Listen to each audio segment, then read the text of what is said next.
Le cerveau humain, la structure la plus étonnante, la plus complexe de l'univers. 10 milliards de cellules ou neurones, selon les uns, 100 milliards, chiffre plus probable, selon les autres. Autant que d'étoiles dans la galaxie.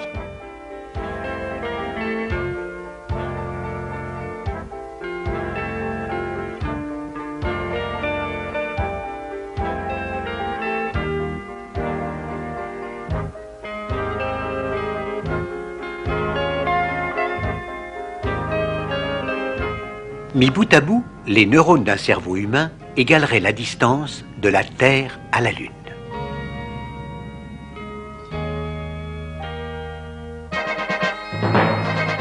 Mais ce cerveau, d'où nous vient-il?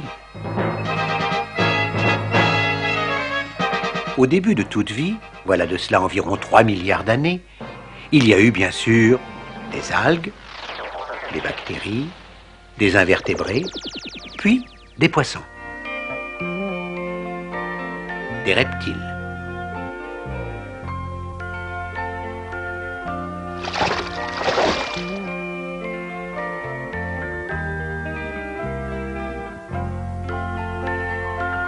« 200 millions d'années. L'archicortex, que vont nous léguer les grands reptiles. Sa finalité, la conservation de l'espèce. Sa devise, tout et tout de suite.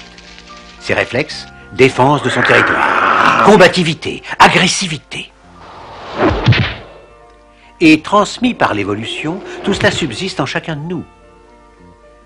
100 millions d'années, le paléocortex, déjà plus complet. Ses réactions, moins élémentaires, comportent des émotions comme la crainte, la peur, un début de mémoire aussi, qui se traduit par l'instinct de conservation. Et important pour la survie, le sens de la fuite.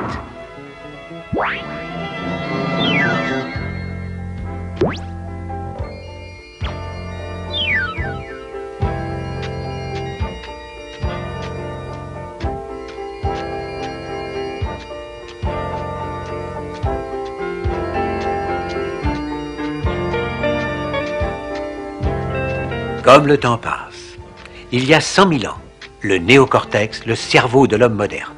Il représente 85% de la masse cérébrale. Il va nous permettre les associations d'idées,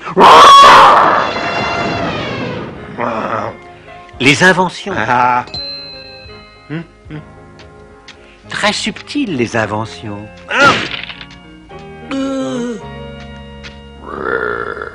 Il va permettre le rêve. Le rêve poétique, les mathématiques, l'abstraction, l'art. Le néocortex, c'est lui qui, en un mot, va faire de l'homme un homme. Un homme accompli, civilisé. Enfin, presque.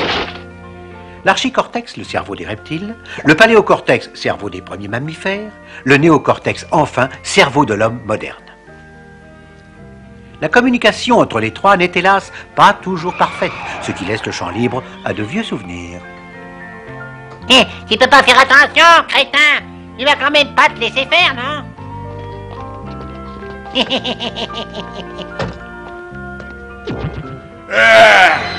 Quelque chose qui ne va pas? Ah, tant mieux, je croyais.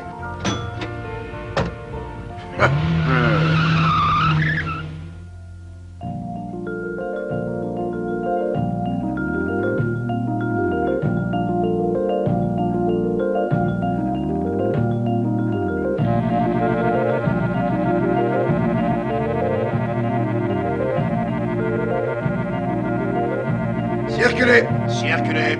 Nous allons vers le cerveau. Formidable. Oh, que je suis content, les enfants. Vous allez pouvoir admirer l'organisation la plus parfaite de la création. Des milliards de cellules, des milliards de connexions. Vous verrez, c'est extraordinaire. Et en quoi, maître, un organe aussi parfait peut-il avoir besoin de nos services? J'avoue que c'est une chose qui me dépasse. Mais vous n'y êtes pas du tout, voyons. Ses besoins sont énormes. Il utilise à lui seul 2000 litres de sang par jour, qui lui fournissent 60 litres d'air. C'est 20% de ce que consomme le corps tout entier. priver de nous de l'oxygène que nous lui apportons pendant 10 secondes, c'est la syncope, la perte de connaissance. Et si cela se prolonge seulement quelques minutes, ce sont des lésions définitives, puis la mort pour tout l'organisme. Quelque chose ne va pas? Besoin de notre aide pour continuer? Allons, ce n'est pas un endroit pour paresser ou discuter. Alors, circulez, je vous prie. Circulez.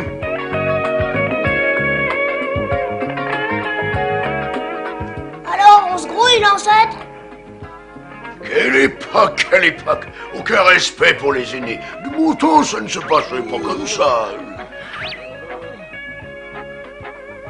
Hé, Oh, on n'aurait pas besoin d'un petit coup de main, des fois, la jolie globine, parce que... Aïe, oh. Oh,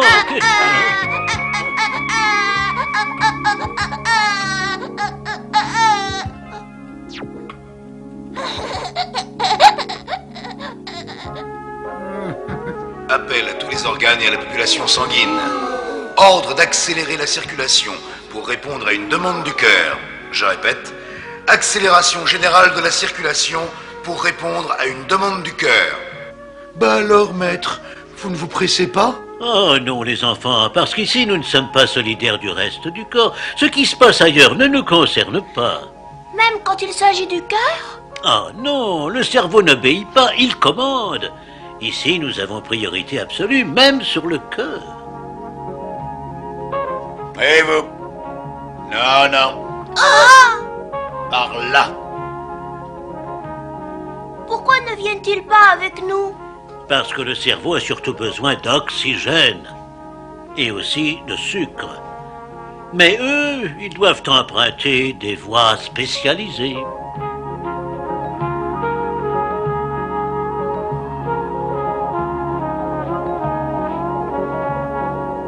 Maître, quand serons-nous près de ces neurones pour leur délivrer notre charge? Jamais, mon petit.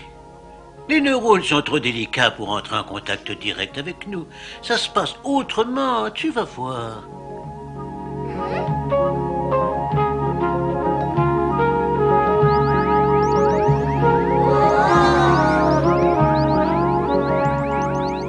Et voilà.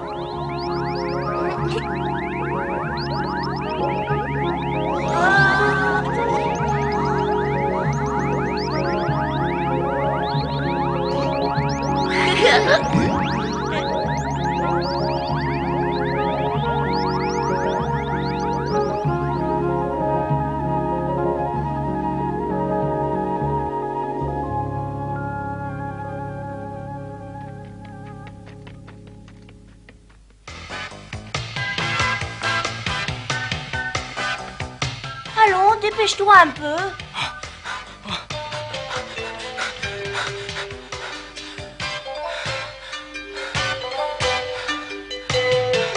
Et quelque part, à l'intérieur de la terminaison nerveuse, un coursier en angiotensine attend pour transmettre la sensation.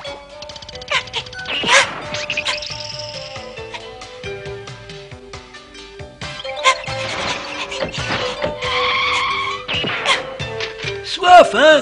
Bon, transfert.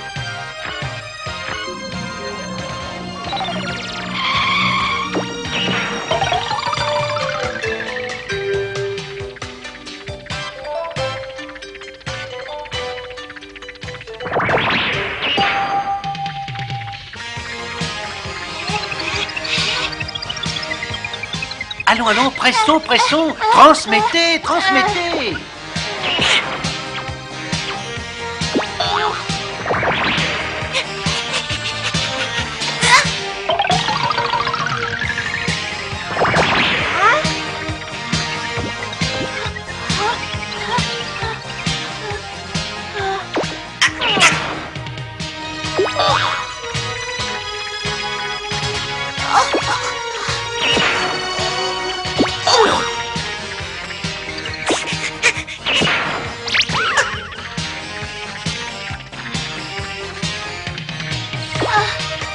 Nos voix vont maintenant se diversifier. C'est que nous avons jusqu'à 100 000 connexions. 100 000 connexions pour chacune des 100 000 milliards de cellules nerveuses du cerveau. Essayez un peu d'imaginer le nombre que cela fait. Allons, allons, essayez.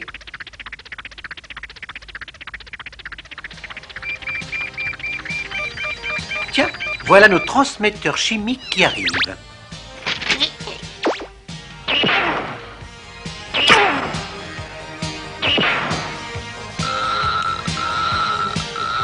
Alors, que disent-ils? Que veulent-ils? On a soif, chef. Qu'est-ce qu'on a eu chaud? On redemande d'accélérer la respiration, chef. Et de faire monter la température? Et on transmet au cœur, au poumon, au diaphragme. Pas vrai, chef? Vous avez fini de vous rendre intéressant. Ce ne sont pas là vos problèmes. Transmettez au centre du bulbe rachidien. C'est à eux de décider. Allez!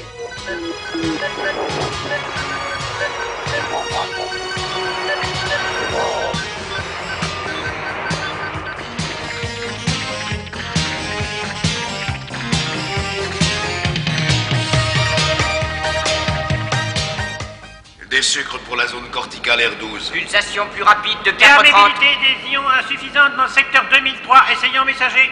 Et c'est la soif, chef. Qu'est-ce que je fais? Transmettez à l'hypothalamus qu'il donne l'ordre de boire. Hein? Mais non, on doit pour ça s'arrêter, perdre du temps. C'est pas si urgent. Écoutez, on a déjà fait monter la température. Et demandez la transpiration. Et l'accélération de la respiration. Il faut transmettre à l'hypothalamus l'ordre de boire. On doit d'abord demander au cœur de battre plus vite. Au poumon de respirer davantage au centre de régulation Non, thermique. non, on ne peut pas tout demander en même temps. Respectons les priorités. Vieille barbe. Vieille paterne. Gâteux. Messieurs, transmettons tout au cerveau supérieur. C'est à lui de prendre la décision. Voilà, bonne idée. Et notre responsabilité, alors.